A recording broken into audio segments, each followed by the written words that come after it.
The Headhunters, the Mongrel Mob, Hells Angels, and Highway 61. They are just some of the homegrown gangs who've ruled the roost in Aotearoa for decades.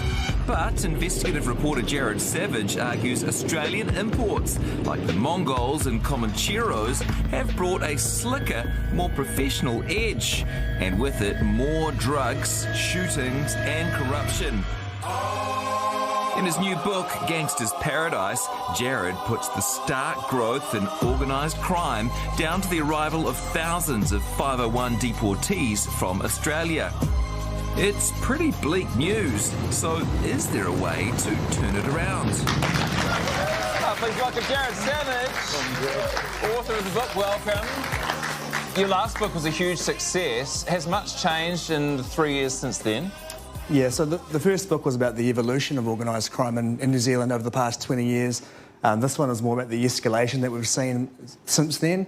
We're seeing record-breaking drug seizures, a lot more overt sort of violence between gangs, tit-for-tat drive-by shootings, arsons, that sort of thing, which we've seen in Auckland and around the country.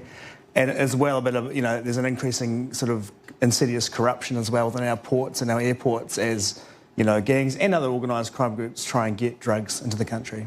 Which is all pretty spicy stuff and it makes for great news headlines. But do New Zealanders actually need to be worried? I think, like day-to-day, the general public are not going to be targeted by, by a gang or by gang members, but I guess it's much more of an underworld sort of thing, which has kind of gone under the radar for many years. But I guess with this escalation, what's kind of happened is that there's a risk of getting caught in the crossfire, I suppose. One example, down in Tauranga, where I'm from, there was a turf war between one of the new Australian gangs, the Mongols, who had come into town, against the Mongrel Mob, a more established group, and that led to 96 rounds being fired into a Mongrel Mob leader's house. There were kids inside. Anything could have happened. Yeah.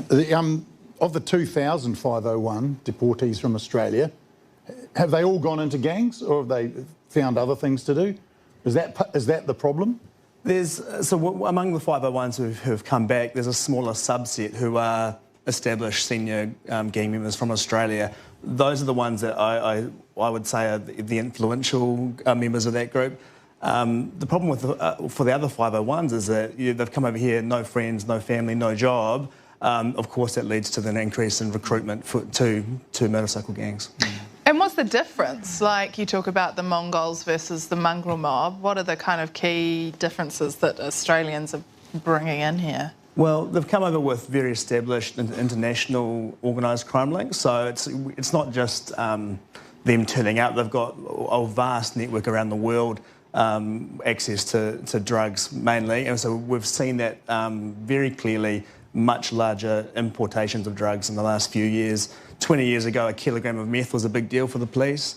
Now we're talking 500, 600, 700 kilograms coming in. The record gets broken every other month at the moment. So they've got those connections. They're sort of they're quite savvy in terms of, their communications, encrypted comms between one another.